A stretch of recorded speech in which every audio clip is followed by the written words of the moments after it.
जब से पार्लियामेंट का स्पेशल सेशन अनाउंस हुआ है तभी से देश के राजनीति में काफ़ी गर्मागर्मी है। इस वक्त हमारे साथ बात करने के लिए एआईएमआईएम के अध्यक्ष असदुद्दीन ओवैसी है।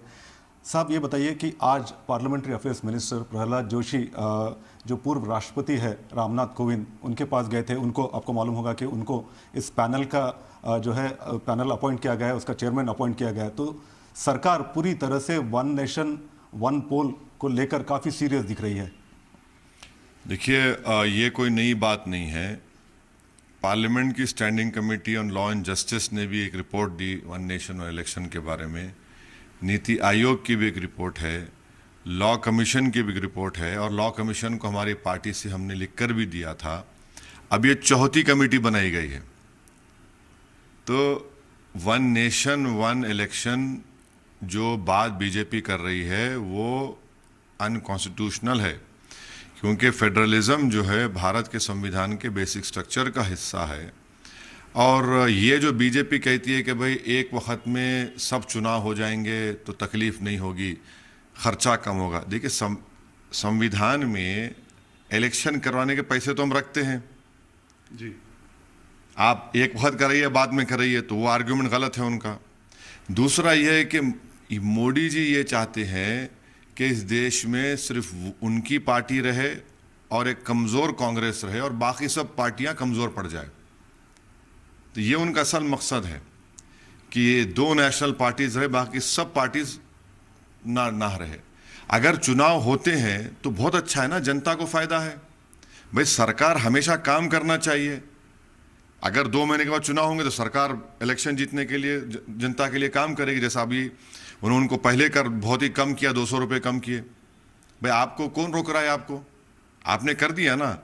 अब और एक बात जो बीजेपी कहती है कि नहीं इसमें काम सही, अगर चुनाव जब होते हैं तो हम स्कीम्स अनाउंस नहीं कर सकते। बिल्कुल सही है, मगर आप जो ऑनगोइंग स्कीम्स हो तो रुकते नहीं है। इलेक्शन कमीशन ने कह दिया कि आपके ऑनगोइंग स्कीम रुकते नहीं है। तो ये सब अनकॉन्स्टिट्यूशनल है। इस देश को इसकी ज़रूरत नहीं है, मगर बीजेपी एक चीज़ को आगे बढ़ा रही है। अब एक्स प्रेसिडेंट को वो लोग कमेटी बना दी, चौथी कमेटी है ये। लेकिन सीरियसनेस दिख रहा है ना सर। आप अनकॉन्स्टिट्यूशनल बोल रहे हैं, लेकिन जो फॉर्मर प्रेसिडेंट है और वो लॉ जानते हैं, और ज़रूर बीजेपी का जो सीरियसनेस है पैसे कम करने का या फिर जो इलेक्शन, पैसे कोई कम नहीं होंगे। हम संविधान में पैसे अलोकेट करते हैं चुनाव करवाने के लिए, लेकिन इंफ्रास्ट्रक्चर क्या जिस प्रकार से हर साल इलेक्शन होता है, हर साल जो, लेकिन अब जो नहीं तो हर साल इलेक्शन होगा, एक बार होगा तो इंफ्रास्ट्रक्चर इस्तेमाल नहीं होगा। वो है वहां पर। आप क्यों करना चाह रहे हैं? भाई देखिए, स्टेट का एक टेन्योर होता है, वो टेन्योर को कैसे आप खत्म करेंगे? अगर कल फर्ज करिए सरकार गिर गई, कल फर्ज करिए बीजेपी जो है एक अपोजिशन पार्टी के 20 एमएलए को खरीद लिया, क्या करेंगे जब आप? बीजेपी महाराष्ट्र में गवर्नमेंट बदल गई, जब क्या करेंगे आप? अरे आप, यही तो हम कह रहे हैं कि फेडरलिज्म जो है भारत के संविधान के एक बेसिक स्ट्रक्चर का हिस्सा है, उसको आपको मानना पड़ेगा। ये आप बोल रहे हैं एक इलेक्शन, वन नेशन इलेक्शन कैसा होगा? लेकिन अभी प्रहलाद जोशी ने जो बोला है तो इसके ऊपर डिस्कशन होगा, एक रिपोर्ट बनाई जाएगी और तभी जाकर के पूरे जो मोडालिटीज होंगे या फिर उनके निटिग्रिटीज होंगे, तभी पूरा जाकर के जो इसको अमल किया जा सकता है। 3 कमेटीज बन चुकी हैं, ये चौथी कमेटी बनाई जा रही है। आप मेरे को बताइए कि क्या कर्नाटका की सरकार तैयार हो जाएगी अपनी गवर्नमेंट गिराने के लिए, इलेक्शन चुनाव कराएगी? क्या तमिलनाडु में, केरल में, आंध्र प्रदेश में, उड़ीसा में, वेस्ट बंगाल में, दिल्ली में, पंजाब में आप करेंगे?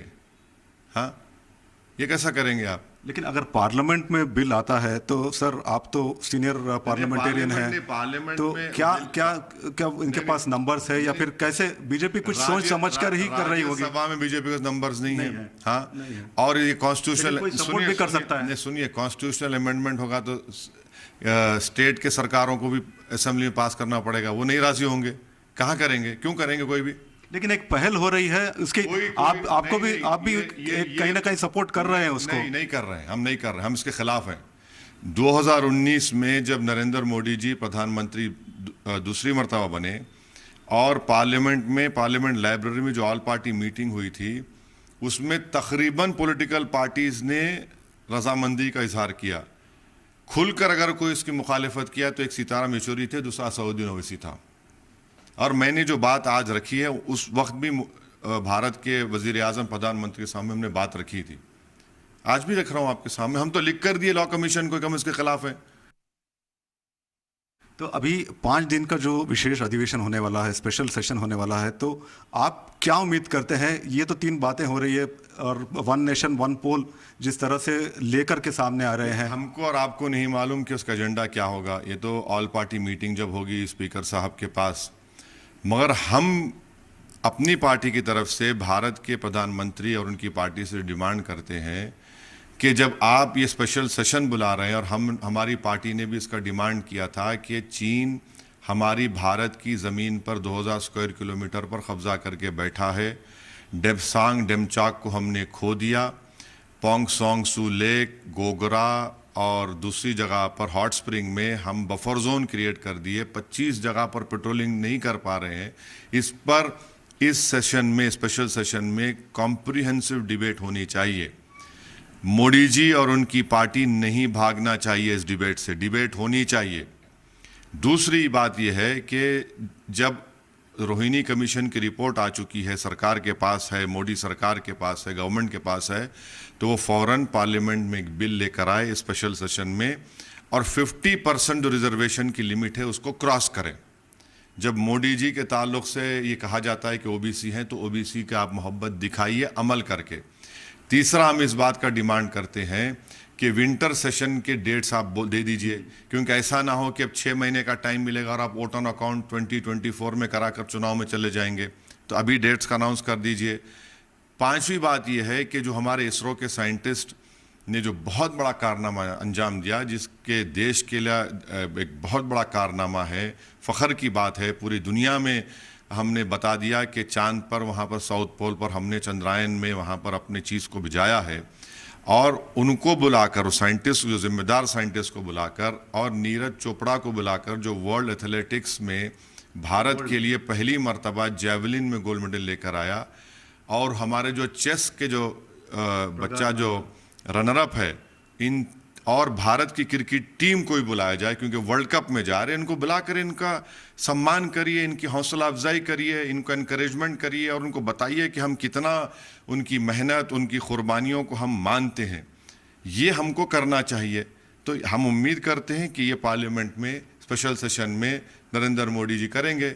मगर अगर सिर्फ G20 की ग्रैंड स्टैंडिंग कर देंगे कि भाई बाइडन से गले मिले थे, वो फ्रांस के प्रेसिडेंट से गले मिले, वो भाई ठीक है G20 हो रहा है। क्या G20 हो रहा है भारत के लिए फख्र है? आप भारतीय हैं तो क्यों आप फख्र नहीं करते हैं? फख्र की देखिए, आप क्यों ये समझ रहे हैं कि आप बड़े भारत के नागरिक हैं, मैं कम हूं? ये रोटेशनल बेसिस पर हमको प्रेसिडेंसी मिली। हमको तो पहले ही मिलना चाहिए था, हमने पोस्टपोन करवाया इसको। पहले इटली को दिलाया, फिर कहा इंडोनेशिया। हम चाहते थे कि 2023 में हो। लेकिन नरेंद्र, सुनिए, हो रहा है, सही, अच्छी बात है, हो रहा है, मगर रोटेशनल बेसिस पे हो रहा है। लेकिन देश का रुतबा बढ़ेगा, इज्जत बढ़ेगी। क्या आप ये कह रहे हैं कि देश का रुतबा नहीं बढ़ा था इससे पहले? अभी बढ़ रहा है, ये कौन सी बात है?